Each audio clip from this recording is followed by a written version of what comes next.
Hi, it's Christy Lister with Beyond the First Response. Welcome back. And I am here with my guest, Dwayne English. How are you today? How are you? Thanks for having me. You're welcome. Would you like to go ahead and give your official who you are? Well, my name is Dwayne English. I am a sergeant at the Joliet Police Department in Joliet, Illinois. I have been here almost 25 years. In my current position, I am the department's public information sergeant. And then I am currently enrolled in Colorado State University Global, their program for military and first responder psychology. And I'm currently finishing up my internship to become a licensed professional counselor in the state of Illinois. Which is fantastic because often we talk about how police officers don't really have a hobby or something to do after they retire, and how important it is to have that next step after retirement. Yeah, I'm obviously clearly closer to retirement than anything, and my goal is to retire in about 3 years. And a couple of years ago, when I was beginning my education for my master's, I wanted a little something more. That's just kind of how I've operated throughout my life. I've always wanted a little more. I think I kind of value the hustle bustle of life and the hustle bustle of work. And that's kind of when I do my best work, is when things are on fire around me. And so I think in thinking about retirement and everything like that, the thought of not having anything to do is kind of fearsome to me. Gives me fear. I'm not one of those people who upon retirement would go be a ranger on a golf course, or go drive and travel the world or anything like that. I mean, those are fun things, but I wouldn't be able to maintain that. And so once I became very interested in kind of the welfare of the officers that I worked with, my own welfare, and in the community, and how it impacts the community that I work for, it just seemed like the next step. I have a bachelor's degree in psychology. Even then, years ago, when I graduated from my undergrad, I never thought that I would do this, that I would take this next step to get my master's. I've always wanted to be a cop since I was 6 years old. And once I got my bachelor's, that was just the next step. Like, okay, I got my bachelor's, I'm going to be a cop now, and that's it, and there was no thought of going back to school at all. And then as I became a cop, and as I became witness to the trials and tribulations and the pain that the cops are really, really bad at dealing with, I wanted to do something about it. And I found myself in these conversations with people who where they just wanted to talk. They just wanted to talk about it. And that didn't sit well with me. There's, I would go to these classes, or I'd go to these conferences where everybody did such a good job of, well, we should do something about this, or, it feels like this, it feels like that. Well, then who's doing something about this? I mean, we're all sitting in this fancy hotel ballroom talking about it. Who's doing something about it? So, I kind of took that as kind of, a challenge to myself. Like, what can I do? And to help first responders, help military, and honestly help the community as a whole. So that's kind of what kind of led my goal of getting my master's. I thought I was crazy for doing it, but here I am, almost 3 years later, wrapping it up. It's been a great experience. It's done nothing but turn me into a sponge for knowledge. I have learned so much. I've read so much. I have met some of the current psychological gods, or the gods, in current psychology, like Bessel van der Kolk, who, is a god in the world of trauma. David Kessel, who talks about, he's a god in the world of grief. And to be able to attend their seminars and to actually meet them. And it's just something that I would never have known, that this is the world I was going to be introduced to 26, 27 years ago when I was graduating undergrad. Which is amazing because first we should disclose that not only have you been doing that, but you were also volunteering for Blue Help / First Help for quite a long time. And that's how we met. So you got to see both sides of that, the trauma unfold. Really, I think I noticed, then Blue Help's presence online on social media. That's how I became introduced to them. I love the fact that they were sharing profiles of officers who had fallen to suicide, and because at the time, and maybe still now, very few to nobody was talking about it in any platform, whether it was in person, online, or what have you. And I kind of love that.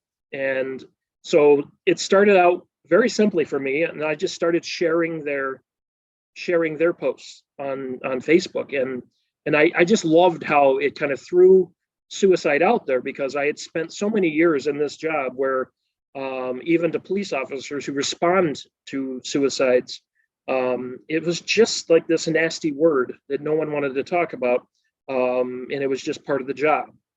And then especially that word became even nastier when it became very introspective for police officers dealing with their own fate, or dealing with suicides of their fellow men and women in blue. So I started sharing, and then I literally just sent a private message to Blue Help asking, what can I do to help? And Karen and some other people were really happy to get me started, and I kind of hit the ground running, and so that was kind of my waking up to police suicide, and what Blue Help and First Help is currently what they're doing today to further that cause. Right. And you're taking that in your initiative with when you guys have new hires there at Joliet, you do a whole day or a couple hours on officer wellness. Yeah. So now we've brought, we've started a very, I think it was a pretty poignant example, to set with brand new officers. These officers are sworn in on day one, and on day two, they receive, I believe at the top of my head, it's like 5 or 6 hours of wellness training. Including you, we bring you in to, tell your story and tell your experiences. And that's honestly kind of how it started, was with you coming in and talking about Ken, and that was kind of a catalyst for how we can introduce our wellness program, because back then we didn't really have, we have a peer assistance team, which I've been a member of for years, but we never had a cumulative program or anything that we could actually even call a program. And I think once we started partnering with you, and we sat down, we kind of had this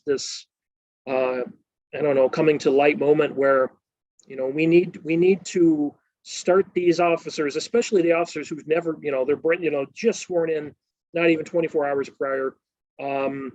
Let's provide them wellness training right off the bat. It's the first thing, or one of the very first things they get, and it's not meant to scare them or make them believe that like they're gonna have, they're gonna face a career of death and destruction, because honestly they are. But it's more of a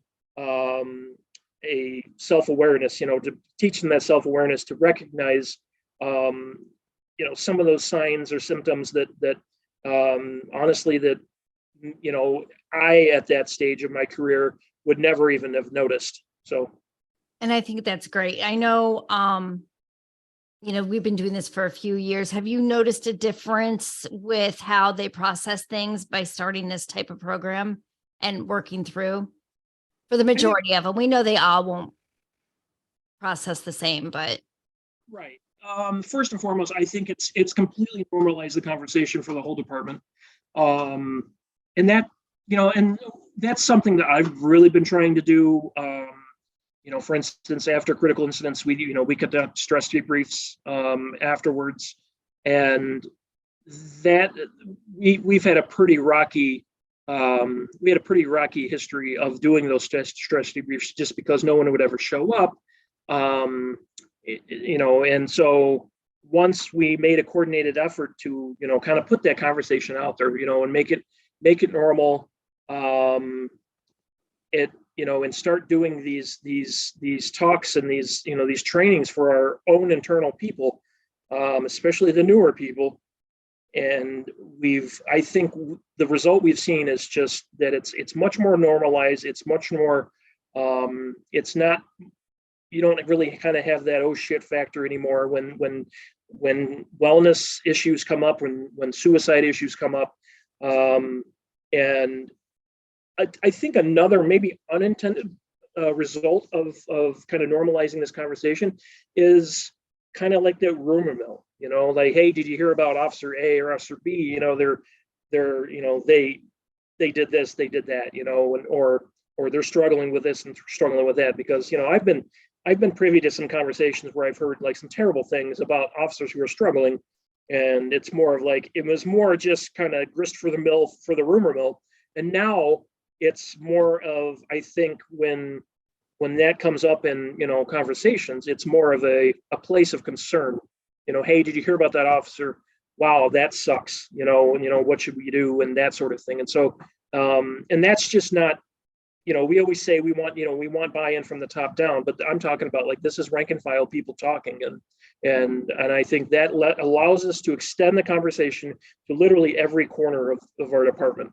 Which is fantastic, because then, like you said, it's normalizing it, and people are listening for the clues that, with people that we know, as we always talk about, with people that you don't really recognize things, where now you're paying attention.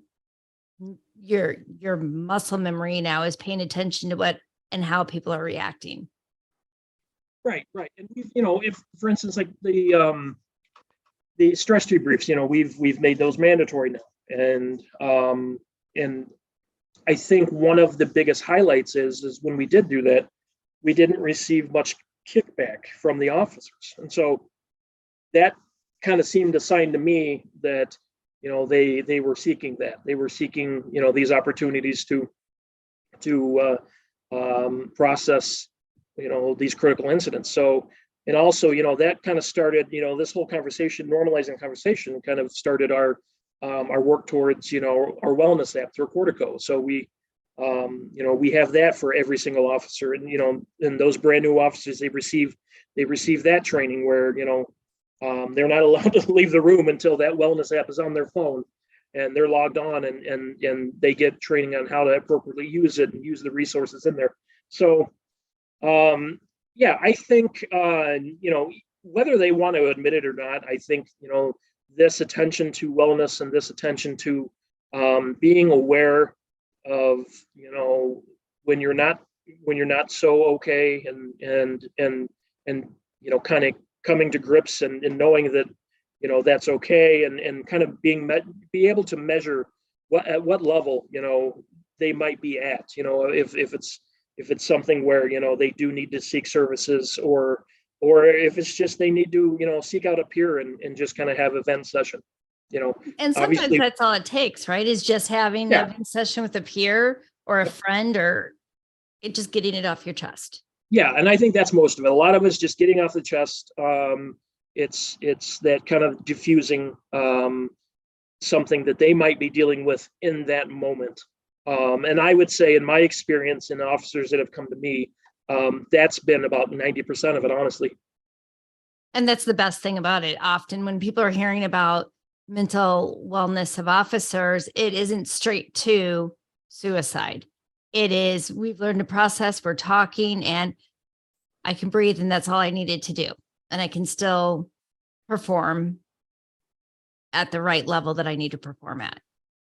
Right. Yeah, exactly. And I think you would agree, like, there's been a certain, at a certain point in time, there was always that fear of kind of stepping over that line in the sand where of, not being your best. And because there was that stigma, right? I mean, there's just the officers had that fear of, oh, I'm going to lose my job, or, these guys are going to think that I'm weak, or, I'm going to lose that camaraderie. And And so now I think, at least here, that line in the sand is not so prevalent anymore. Again, it's still a tough topic for some people, but like the things we've done in addressing wellness and putting it out there. And in fact, what's helped also is kind of the national conversation that has been happening, and I know, First Help has been a big part of that as well, and just kind of putting that out there. And, it's nice and it's been satisfying to actually see some larger media outlets, bring this up and indicate that listen, okay, this might be a problem, or, they actually do look at the suicide statistics for first responders. And, those are the stories that, we as first responders need to glom onto, and we need to support, and we need to be a part of. And I think we're doing better at that rather than 10, 15, 20 years ago, when we would run away and we wouldn't even speak to the press about something like that.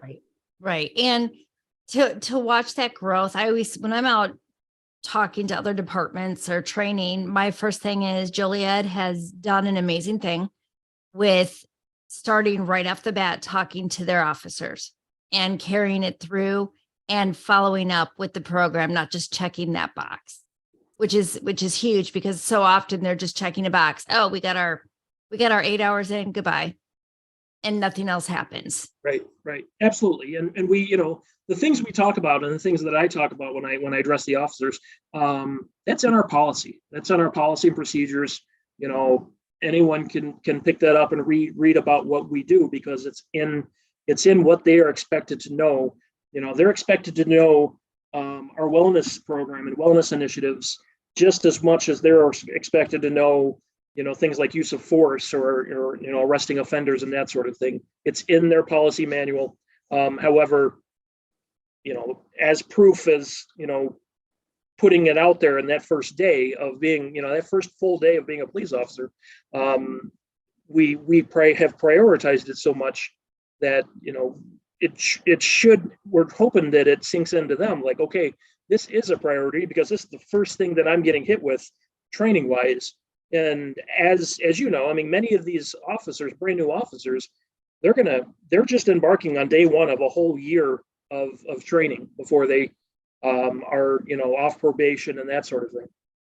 And they go into, here in Joliet area, they go into two different realms of, depending on the area, they are going to see a taste of everything. Yeah. Joliet is a very diverse city, and we have, we have parts of, just like any larger city, we have parts of the city where there might be a propensity for more violent crime, versus, another part that, maybe the crime might not be so violent. However, the breakdowns in interpersonal communication, like domestic violence and that sort of thing, they might be higher in another part of town where there's a different type of crimes being committed, and different, frankly, a different type of clientele as well. And again, you're going to run into so many different people who have so many different types of values and traits and personalities. And so, yes, we do have parts of town that are, maybe more violent than others, but at the same time, depending on which part of town you work in, you're going to be exposed to all these different personalities, all these different traits. You're going to find what people value the most, and what's most important with that is, as police officers, it's up to us to stay resilient against, those influences. And because if we don't, then it will affect on how we respond, and it will affect the level of service we're able to give, one part of town versus the other. And then eventually it's going to affect the officers themselves. Yeah, absolutely. Absolutely. And I know you guys bring your explorers in sometimes when I'm there. I actually had a talk. I dropped off a basket yesterday and I'm like, hey, you guys should come. I'm coming in next week. And he's like, actually, I'm going to be there. So it's important because your explorers will go out with you, right? Do they go out on ride-alongs or anything with you guys? Yeah. The explorers do ride-alongs very often, actually. And so I think that training is just as important for them as it is the sworn officers. Absolutely, because they're making the decision as to whether or not they're going to go into law enforcement or become a first responder or not. And it opens that up, making it normal for them. Right. Absolutely. And it's carried over, as we talked about, into counseling and your new career. And I know that you've done an amazing job there, so much so that they don't ever want to let you go, I don't think. You may have 2 jobs for the next 3 years. Yeah, that seems like it, and I'm happy to do so. Yeah, it has been an eye opener, and I think one of the biggest, well, 2 things. 2 of the biggest things I've learned so far in my training is, now that I have clients of my own, is number one, like there are a lot of people in this world that are hurting, and that have a lot of trauma. And I'm not even talking about first responders. It's just there's a lot of people who there's people who recognize the trauma, and they, for whatever reason, they compartmentalize it and they stuff it down, just like first responders, I guess. And then you have other people who just don't recognize it and don't recognize the trauma until the trauma shows its ugly head at the worst possible time, and then that's when they're coming in. So I knew coming in I wanted to work with these types of people or these people with these types of problems. However, even going into it and being a new counselor, it was still surprising to me on how much people were hurting and how much people were so negatively affected by their environment, by their family, by their friends, and everything like that. So that was an eye opener. And number 2 was, as a cop, I've always kind of spent that time, when I was on the street, I would always, we'd show up, somebody's having a bad day. We're here, we're going to put a Band-Aid on that. We're going to try to fix that.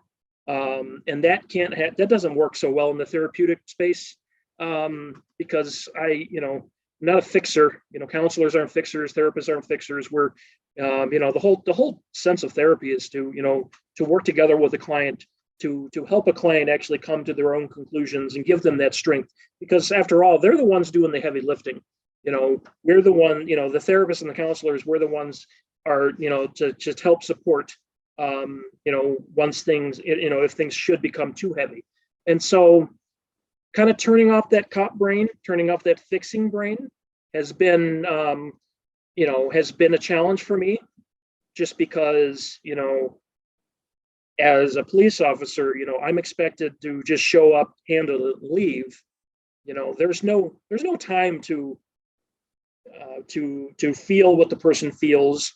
There's no time to, work with them, because there's always some next emergency. Well, and obviously in the therapeutic space, that's expected. You're expected to kind of meet clients where they're at, be witness to their trauma, be witness to their story, and let them tell their story, experience their story with them, provide empathy.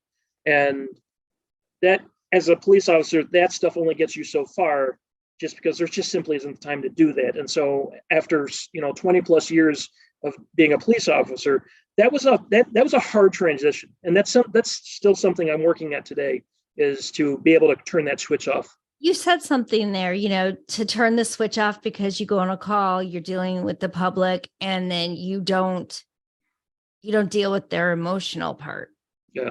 And as you said that, I'm like, oh, mate, that's kind of why maybe, other than all the trauma that is seen while on the job, but you become so used to not dealing with the emotional part. And that's why cops shut down emotionally.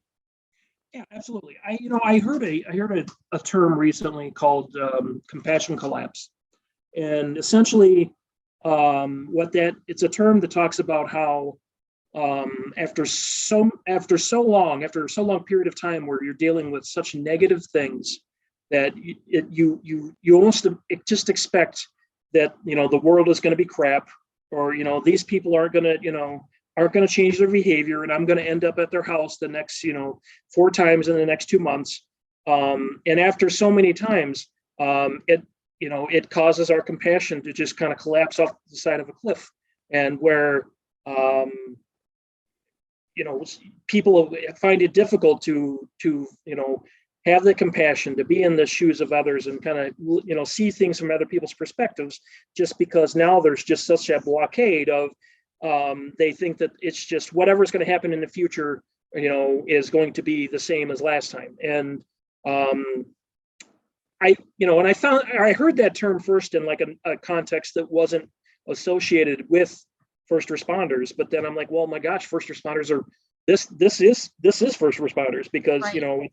it's that inability to have compassion for, say, for instance, like there's like a major disaster where there's multiple victims. Well, it's this term kind of says that, like, well, it's harder to have compassion for all these victims because it feels impossible, kind of like spitting into the wind versus say responding to like a child death, Right. where there's like one victim, an innocent victim, that's an easier situation to have that compassion.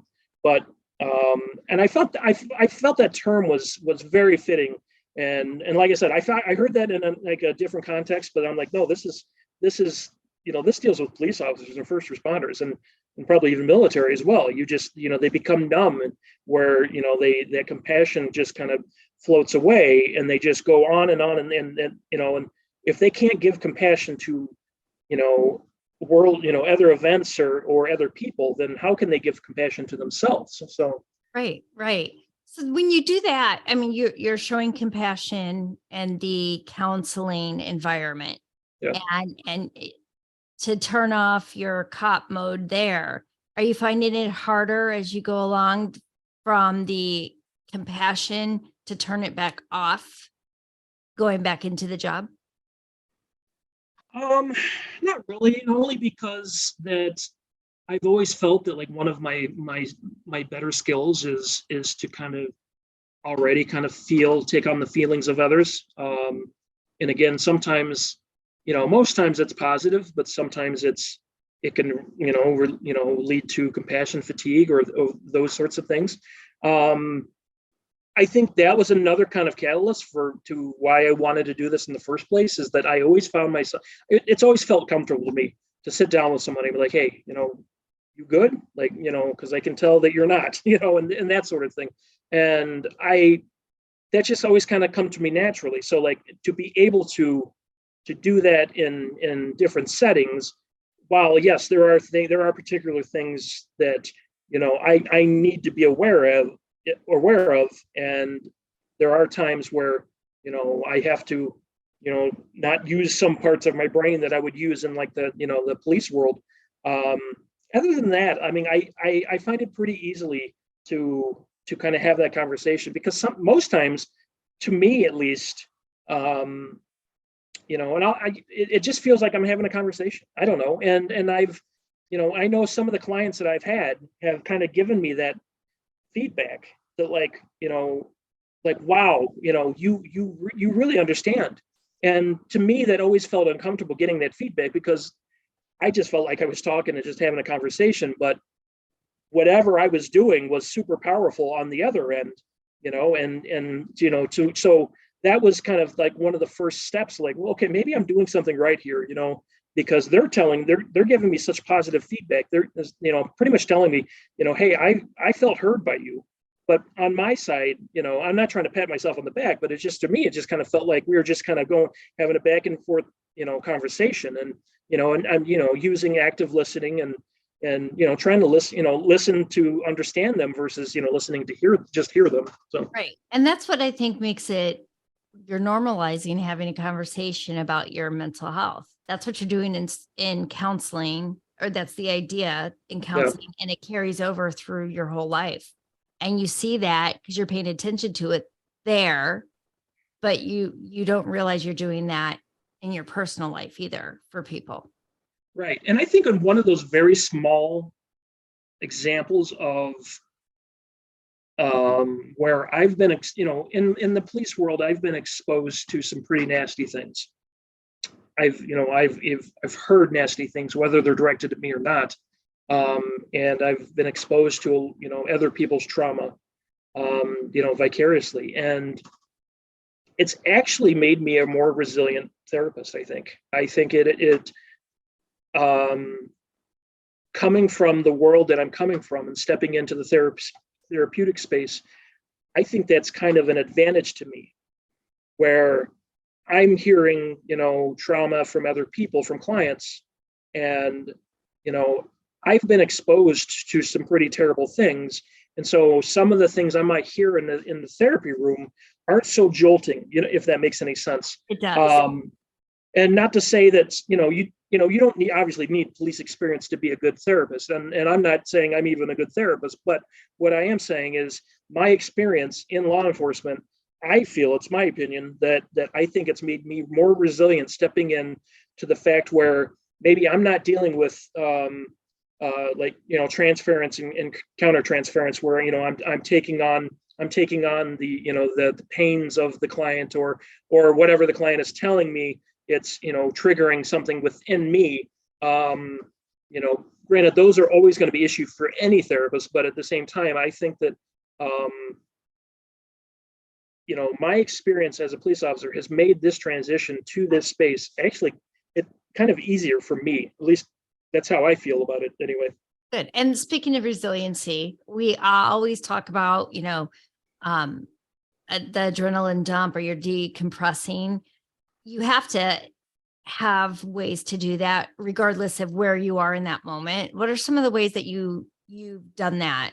I know you do stuff at work too. So I'm assuming when you leave counseling, when you're on the job there, how do you decompress when you're done with counseling? Is it the same way? No, it's something that, and I'll be honest here, like, there's something that I'm still kind of struggling with, if that makes any sense. So, and I'll put that in perspective. Like, I recently, a couple years ago, I discovered meditation, and it has been a life changer for me. And to the point where I would try to do, rather than do these big, long, drawn out meditations, I would do more like multiple short meditations throughout the day. So a lot of times I would exercise in the morning, and I would meditate right after I exercise, because I found that it was a great way to kind of bring my heart rate down and kind of start the day, rather than all being geeked up from working out. So, and then like in my police job, I have a desk job now. I'm not on the street anymore. So literally at lunchtime, what I do is I close my door, I turn off my lights, and I eat my lunch in the dark. And I turn off the computer and everything, so that, I can't get any emails, I can't get any phone calls, anything like that. And I try to just kind of disconnect. And then I'll do a short, like 5-10 minute meditation just in my chair, something simple. And then, once I get home, I try to do the same thing right before bed. I'll do a meditation, kind of bring my body down, and that sort of thing. Now that I'm doing this and, work in therapy, I've noticed that I need more, and it's not such a surprise to me, right? I'm dealing with a stressful job as it is. And then now I'm dealing with these clients who, are bringing, I'm learning of these traumas and helping them through that. And so something I'm still kind of struggling with is, number one, is that time management. It's I leave here, I go there, and I leave there and I come here, and that internship phase, it's something that it's always been in the back of my head, because it does take a lot of time, and within a couple of weeks here, my hours as a therapist are going to almost triple. In fact, they will triple. And so I say that I struggle just because, like, that's self-care and decompression have been on my mind, especially this last couple of weeks, just because I kind of fell into that hole of, like I said earlier, boy, I should really do something about this. I should really do something about this. And it was, and then even as I'm kind of having that internal conversation, I'm like, shake out of this. What is going on? Like, you need to do something about this. Stop talking about it and just get your ass up and do it, Right. And that's kind of always worked for me. But I think the recognition, they say that right? Recognizing Yeah. Recognizing the need for self-care and compassion especially in a situation where like I am, where I'm kind of bouncing between two jobs essentially, which a lot of people do, right? A lot of people have multiple jobs. That recognizing that I need it is kind of half the battle, because it makes me more self-aware. It makes me, it makes me know, like we always know when we're not at our best, Right. but I know that, like I mentioned before, like transference and countertransference, kind of being affected by what a therapist is hearing. That's kind of it's a larger problem in the therapy world, and so to be able to be resistant against those triggers, because if I'm hearing something from a client that triggers me, then I'm going to be no help to the client, because now I gotta figure my own self out before I start helping a client, so that's something that I'll admit that I'm not right now in this day and time in the present moment. Like I'm kind of struggling with, just because I'm still trying to figure out the time management part of it.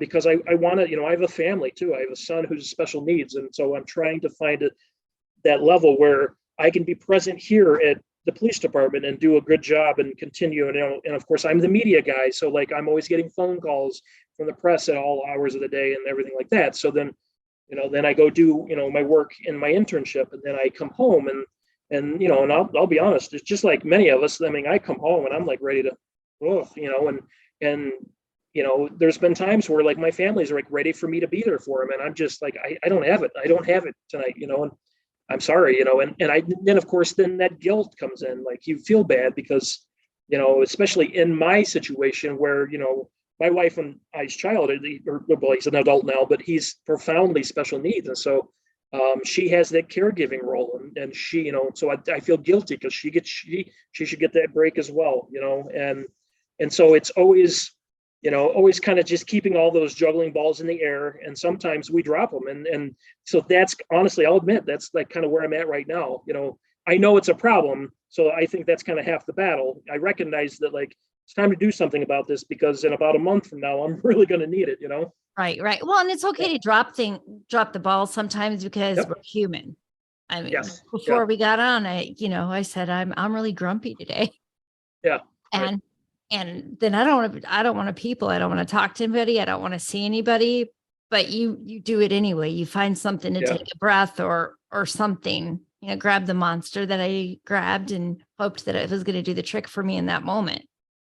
But I recently had somebody that I whose value I really, or whose opinion I truly value, they made an observation about me recently, and it was pretty profound. They said, boy, you sure do complain a lot about being so busy, and I'm like, okay, maybe, I'm sorry, he goes, but he's like, that's all you are, though, is busy. yeah. And you seem to love it, and you have always such a good, even, he's like, even while you complain, you have a big smile on your face about it, like, oh, I'm so busy.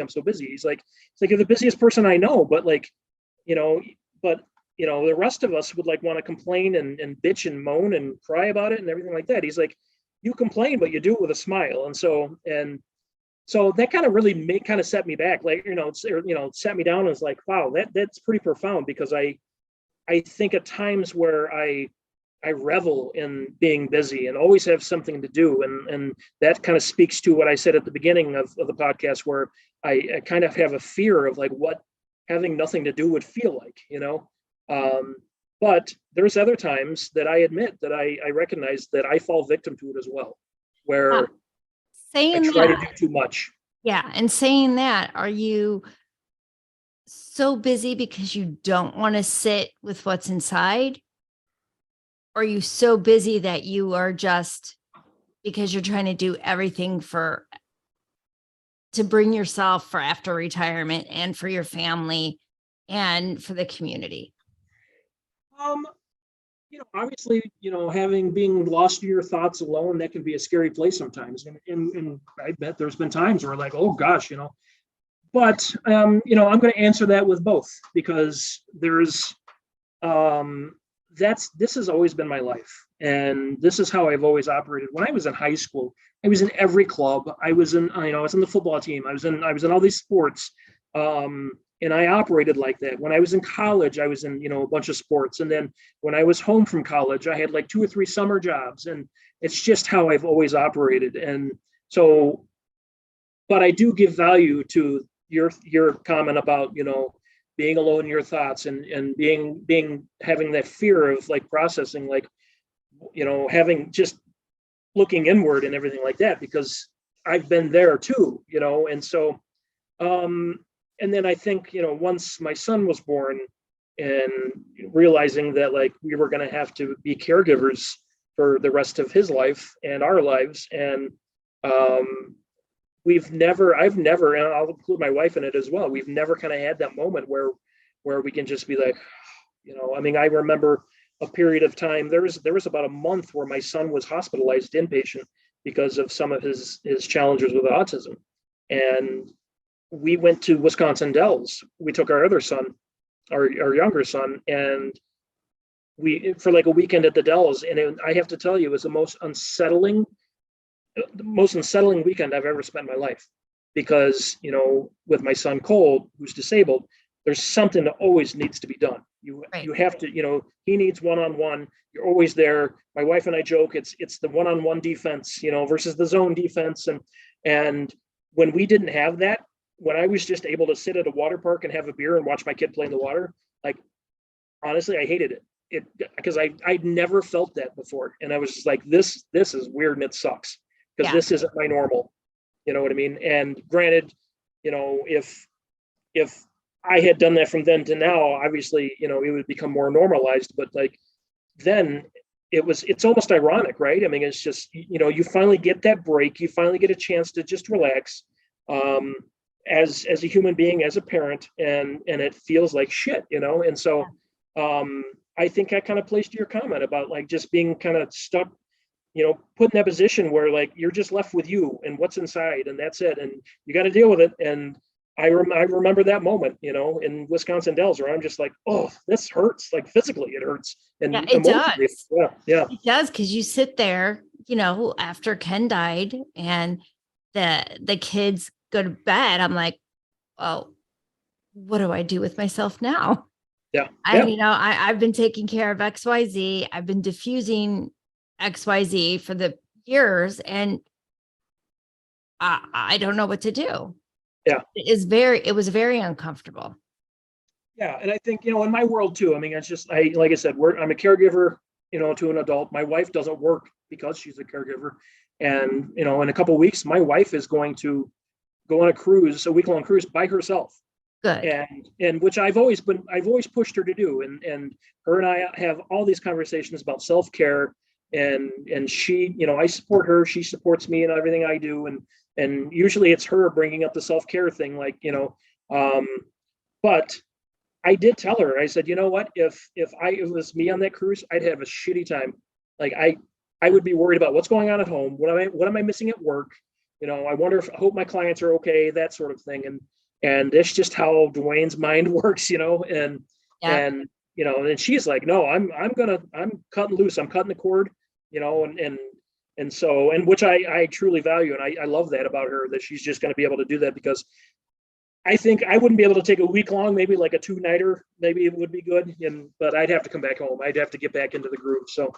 See, and I think getting away on vacation is going out to conferences and just being there in that hotel room for myself, but I'm still working my job. I'm still checking in on everybody. That's a really good point too, because I go to a bunch of conferences. I love some of the wellness conferences around the nation, and I've been to quite a few. And always when I'm flying there, I'm like, man, I'm going to be alone. I'm going to go have a couple drinks. I'm going to relax and everything like that. And 8:30 at night, I'm laying in my bed ready to go to sleep. And of course I kind of laugh, but I'm like, this is awesome. This is so awesome. I can go to bed at any time I want. And that's how it always ends up too. I went to Nashville and I was like, oh, I'm going to go down to Broadway Street. I'm going to check it out. I've never been there. I've been to Nashville many times. I've never been to Broadway Street. And then, we get done with what we're doing, for the conference. And then I'm like, I'm tired. Maybe I'll just go get some dinner and go to bed. And I did, and it's just like, it's also part of getting old. I'm just preparing you. Yeah. You're going to be getting your coffee and you're going to pull a muscle in your neck. doing absolutely nothing. That's the most Christy Lister thing ever. I know, I'm telling you, it is. It is. Yeah. For your family, have they seen or have you been able to, I guess, I'm not sure how I want to word this, an adjustment out in the air, um, emotionally since you've been doing the counseling, like in a good way? Um, I couldn't word it right. no, I understand what you're asking. I laugh because at least once or twice a week, my wife reminds me, is like, you talk like a therapist. So my wife has engaged therapy services before, which I think we all should. Absolutely. And and I think she does it to be funny, but she also kind of does it to be supportive and it kind of, even though she's not actually saying it, what that tells me is like she's noticing that adjustment like you're talking about. So I know exactly what you're asking, because that truly is happening at home where um, even my 18-year-old son, um, a funny story. I was on a Zoom it was actually a Zoom for my school program, Colorado State program, and he thought I was doing telehealth. He thought I was with a client. And so I have an office in my basement. And on his side of the basement where he's got his little video games and everything like that, and he was afraid to come downstairs because he thought I was with a client. And my wife kept telling him, no, he's on a Zoom call with like his fellow students. He go down there, you're not going to interrupt anything. And he wouldn't do it, and again, funny, but at the same time, it shows that like he kind of values and he knows, and because I know, he's seen a therapist and he knows how important that is, most importantly, he knows how important that is to his own dad. And so, here's a kid who, won't clean his room after 80 times of telling him, but when it comes to that, and he thinks that I'm actually trying to help a client, like he's respectful and he's like, no, I don't want to interrupt. I don't want to be a problem and everything like that. And so, that's a great question by you, because I think that's kind of been the adjustment that I've seen, and there's been times too where I'm getting phone calls from some of my wife's friends and like, hey, I know I can't come see you because you ethically know me and you can't go that route, but I have a friend, who is dealing with A, B, and C. And I'm like, well, there are other therapists at my office. Why don't you give a call? Maybe we can hook you up with one of them. I mean, obviously, I can't see them, but, and so there's been a couple of clients that have come to our office because of that, and so I think there is that adjustment, obviously, for me, but I think that adjustment also affects my wife in more positive ways, like I've mentioned. So, yeah, I mean, I still laugh that, like, there's, because she actually used the word, she was complaining about something, and I did one of those, and I was being funny, but I was like, why don't you tell me more about it? How does that make you feel? And then she actually used the word, stop therapizing me, I'm going to use that. I'm Yeah. going to say that to Haley when she tries to Yeah. talk to me like she's the mom. Yeah. And again, I mean, and I do it in jest with her, but like, obviously that's might be something I would say in a therapy session, Yeah. well, let's talk about your feelings. How does it make you feel and everything like that? Well, when I say it to my wife, she's like, stop, you just stop it right now. I'm not paying you to be my therapist. Exactly. Yeah. And I know we foster dogs, and we recently had a situation where the dog that we had just adopted out to a family, it wasn't a good fit. And so the mom brought it back, and my wife wasn't available. So I met this lady with the dog to take back the dog so we could try to get the dog rehomed. And the poor lady was so distraught because she loved the dog. She didn't want to give the dog up. And I probably spent 45 minutes out in my front lawn, talking to this poor lady and saying that, and I try to validate her and be like, you're doing the right thing, because in bringing this dog back, you have a hand on what's going to end up with this dog, or how this dog's life is going to, because what if you would have dropped this dog off at the shelter, you would, who knows, God forbid, what would have happened to the dog. Now we're going to get this dog to a home that's more appropriate. And this is going to be a success story and stuff like that. So, and I only bring this up because afterwards, my wife is asking how'd that go and everything like that. I'm like, well, I didn't get her insurance card because I think I should have, because I did some therapy out in the front yard. But again, that's another kind of, as I'm kind of telling you this, I'm like, wow, that's another kind of situation where, my experience and the experience that I'm gathering, I'm getting in my program is lending itself to other parts of my life and on how I interact with, my own family and even strangers, so. It's teaching you that pause Yes. that you normally wouldn't have in your personal life, maybe in your work life, but in your personal life, you react differently. And it's giving you that pause, the Right. natural Absolutely. pause. Yep. Yeah. Well, I'm so excited for having you on here today. I appreciate it. I know that you are busy at work. So I won't keep you much longer, but is there anything that you can give somebody who is contemplating, whether it be okay, so twofold. If it's a first responder contemplating doing what you're doing and the intensity in which that's been going on for the past 3 years, and I know how intense that was, any advice you would give them? I think first and foremost, the advice, and I kind of touched on it earlier, is as a first responder, you have an advantage in the therapeutic world. You really do, because you've seen the worst of the worst. You've dealt with you've dealt with people who are, most often are experiencing the worst days of their lives. And you deal with people who, otherwise may be functioning normally, and then have that one day where their world, falls out from under them. And then you also deal with the same people, like the more kind of criminal element, who just have kind of made that choice to, be at that point in their lives. And because of that, like I mentioned before, you're going to be more resilient in there. You're going to have more to offer than like a young person, like, coming out right out of college. And I didn't recognize that until I actually started seeing clients. And I was like, wow, I'm hearing some things. And like I said before, it's not so jolting, because, of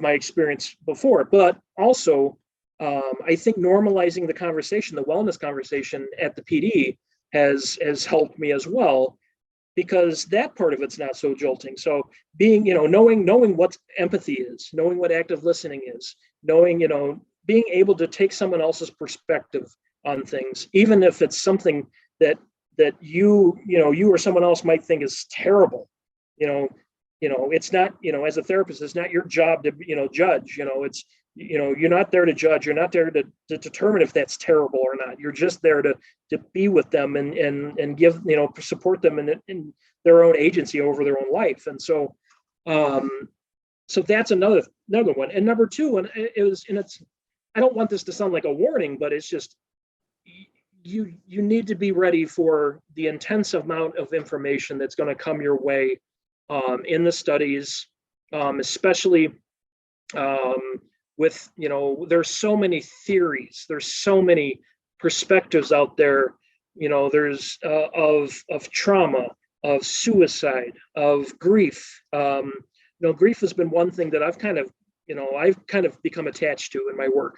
And some of the grief work that I've done already in even the classes, I found them, particularly fascinating, and even though I'm a general therapist where I address everything, but like, that's something maybe down the line I might want to specialize in, because I've really enjoyed learning about that. So, so with all that information and then those hours too, I mean, you have to do a self check-in, at the beginning, and then all throughout, you have to recognize, you essentially kind of have to have your life in order, if that makes sense. And I mean, I know that sounds a little judgmental, but at the same time, if you don't recognize these things, this life will, it'll eat you alive, because, my first couple weeks into my program, my grad program, like, I thought I'd made a huge mistake. Like, I was barely turning in papers on time and everything like that, because I had no time management skills, because I had been out of the academic world for so many years that, I was going back to like, okay, so I was able to pound out a 6-page psychology paper in my undergrad in like 3 hours. And so I can't do that now, because I got a job, I got kids, I got a wife and everything like that. So, That was a huge wake up call for me. And then once you get your time management settled, then at least in my experience, like you're good to go. It's just now, you need to take care of yourself. And because even through the studies, when I had a whole 16-week class on suicide, when you talk about suicide so intensely for 16 weeks, you have to have self-care. You have to be able to, find something to do where you can put the books away and not think about that sort of thing. So I think being a therapist is a great natural progression for a first responder. We are caretakers by nature anyway. That's why I think it truly helps me personally. Good. Well, and thank you for all you do on both sides of that, because without people like you, the world would still keep the same mindset and not realize that you don't have to think the same as everybody else to have a healthy mind. Right. Absolutely. So thank you. And and thank you. I know you no longer are volunteering with us at First Help, but thank you for all that you did, because if it wasn't for you, I would not have been able to have my eyes opened up to what I didn't know it existed in that time. And I didn't know I could make a difference by having that conversation. So I appreciate you reaching out to the PD that day that you did and got that ball rolling for me. So, and for everybody around us. So thank you.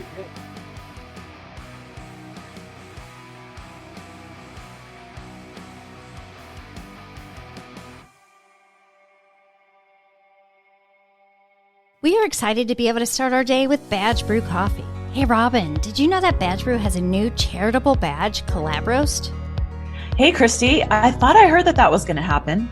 Yeah, it's called First Response Roast, with a spicy, smooth, medium roast with flavor notes of spice cake and citrus undertone. Oh, that sounds amazing. And if that doesn't tempt our audience, a portion of the proceeds go to First Help. Oh, and don't forget, they're first responder family owned. Whether you're on day shift, night shift, or the shift of raising your family, Badge Brew has your coffee ready and waiting. So let me ask you, what's your badge of honor? Find out by going to badgebrewcoffee.com and order yours. If you want the First Response Roast, click on Charitable Badge Collab. I know I am.